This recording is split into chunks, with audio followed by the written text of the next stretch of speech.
बिस्मिल्लाहिर्रहमानिर्रहीम। अस्सलाम वालेकुम स्टूडेंट्स, मिड टर्म की तैयारी के हवाले से कुछ इंपॉर्टेंट पॉइंट्स शेयर करती हूँ जो आप लोगों ने लाजमी फॉलो करने हैं।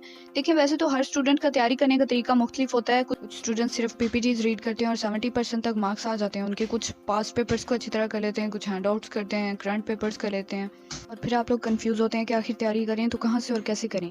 तो स्टूडेंट्स, इंशाल्लाह इस वीडियो को देखने के बाद आप लोगों की ये परेशानी दूर हो जाएगी। वीडियो को एंड तक आप लोगों ने ना सिर्फ गौर से सुनना है बल्कि साथ साथ आप लोगों ने इन इंस्ट्रक्शंस को फॉलो भी करना है। तो चलें स्टार्ट करते हैं। सबसे पहला काम जो आपने करना है वो ये कि तमाम सब्जेक्ट्स के मिड टर्म की हैंडआउट्स या पीपीटीज आपने डाउनलोड कर लेनी है। लैपटॉप में आपने हर सब्जेक्ट का एक अलग से फोल्डर बना लेना है ताकि पीपीटीज या फाइल्स इजीली मिल जाएं। पीपीटीज को डाउनलोड करने के बाद जो दूसरा काम आपने करना है वो ये करना है कि तमाम सब्जेक्ट्स की जो आपने पीपीटीज डाउनलोड की हैं उन्हें चेक कर लें। आपने एलएमएस से डाउनलोड की हैं तो ठीक है, उसे चेक करने की जरूरत नहीं है। लेकिन अगर आपने किसी ग्रुप से या किसी सीनियर से लिया है तो पॉसिबल है कि सब्जेक्ट का सिलेबस चेंज हो चुका हो। तो इसलिए आपने अपनी पीपीटीज को एलएमएस में दिए गए टॉपिक से मैच करके कंफर्म कर लेना है कि सेम ही है, और अगर अपडेट हो चुकी हैं तो अपडेटेड पीपीटीज को डाउनलोड करें। तो ये चेक करना भी ज़रूरी था। अब आपने तमाम सब्जेक्ट्स की जो पास्ट फाइल्स हैं उनको डाउनलोड कर लेना है। दूसरा काम ये करना है आपने, including mid term, quiz 1, quiz 2 और ग्रैंड क्विज़, ये तमाम फाइल्स को आप लोगों ने डाउनलोड कर लेना है। अब आप लोगों के पास पीपीटीज भी हैं, पास्ट फाइल्स भी मौजूद हैं, तो टाइम पे जो आप लोग एक दूसरे से फाइल्स मांग रहे होते हैं और पूछते हैं उसमें वक्त ज़ाया कर देते हैं, तो इसकी बचत हो जाएगी। अब आ जाती है तैयारी पे, आपने तैयारी कैसे करनी है। स्टूडेंट्स, एक चीज़ हमेशा याद रखें, अगर आपने तैयारी 1 मंथ पहले से स्टार्ट कर दी और आपने अच्छी तरह से तैयारी की हुई है, लेकिन पेपर डेज़ में आपने पेपर से 1 या 2 दिन पहले उस तरह से तैयारी नहीं कर पाए, उसको रीड नहीं कर सके, तो आपकी जो तैयारी है 1 महीना जो आपने किया उसका कोई फ़ायदा नहीं होगा। इसलिए कोशिश करें कि आपने पहले पढ़ा है या नहीं पढ़ा, पेपर डेज़ में आप लोग आपकी पूरी तवज्जो इसमें, और जो जॉब होल्डर्स हैं वो छुट्टी ले लें या जो भी है, पेपर के दिनों में आप लोगों ने सारा टाइम जो है वो पेपर की तैयारी में गुजारना है। अब आपने कैसे करनी है, सबसे पहले तो आपने ये काम करना है कि आप पीपीटीज वगैरह अभी से रीड करना स्टार्ट कर दें।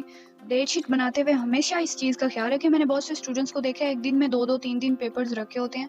तो स्टूडेंट्स, इस चीज़ का ख्याल रखें, अगर आपको कोई फंक्शन है, शादी वगैरह है, तो उसे अटेंड ना करें उन दिनों में, क्योंकि आपकी कंसंट्रेशन डाइवर्ट हो जाएगी, उस तरह से आप फोकस नहीं कर पाएंगे। तो पेपर के दिनों में आपने सिर्फ पेपर्स पे ही फोकस करना है, तैयारी पे। आपने क्या करना है, पीपीटीज को जस्ट एक दफ़ा रीड करना है, उसके बाद आप पास्ट पेपर्स जो हैं उनको याद करना स्टार्ट करें। लेकिन पास्ट पेपर जो आपके पास सोर्ट फाइल्स होती हैं वहाँ से आपने आंसर नहीं करने उसके याद, आपने क्वेश्चन देख लेना है और उसका आंसर हैंडआउट से सर्च करना है या पीपीटी से। क्वेश्चन का आंसर सर्च करने के बाद आपने जो है वो आंसर पीपीटी से याद करना है। उसका फ़ायदा ये होगा कि वहाँ से आप लोग एक दफ़ा आंसर रीड करेंगे तो आपके कॉन्सेप्ट क्लियर हो जाएगा, आपको रट्टा लगाने की ज़रूरत नहीं पड़ेगी। उसके बाद उसमें से कोई 2-4 एमसीक्यूज़ भी आते हैं तो आपको याद होगा। अब आपने पीपीटीज़ के अलावा पास्ट फाइल्स, जिसमें आपकी क्विज़ 1, क्विज़ 2 और ग्रैंड क्विज़ की फाइल्स भी शामिल है एमसीक्यूज़ के लिए, ऑब्जेक्टिव सब्जेक्टिव दोनों फाइल्स आपने अच्छे से कर लेनी है। पीपीटीज़ और पास्ट फाइल्स ये दोनों हो गई तो ये काफ़ी है। अगर आपने अच्छे से कर ली हैं तो इसके अलावा आपको कुछ भी करने की ज़रूरत नहीं है। सीजीपीए आप लोग बहुत अच्छी ले सकते हैं। इसके अलावा स्टूडेंट्स, जो करंट पेपर्स हैं वो ये होता है कि आप, कोई स्टूडेंट अगर पेपर दे के आया है तो उससे, अगर फॉर एग्जाम्पल आपका पार्क 301 का पेपर है कल और आज एक स्टूडेंट दे के आया, तो आप उससे पूछेंगे कि कौन से क्वेश्चन आए हैं, वो आपको बताएंगे। तो वो करंट क्वेश्चन एक दफ़ा आपको देख के आइडिया हो जाएगा कि इस तरह के क्वेश्चंस आ रहे हैं, तो उनको भी आप लोग कर लें तो अच्छी बात है। लेकिन अगर वो नहीं भी करेंगे, आप लोग पीपीटीज, पास्ट फाइल्स वगैरह ये अच्छे से कर लेंगे, तो फिर आपको कुछ भी और करने की जरूरत नहीं है। स्टूडेंट्स, अगर इसके अलावा आपका कोई भी क्वेश्चन है तो आप लोग कमेंट करके पूछ सकते हैं।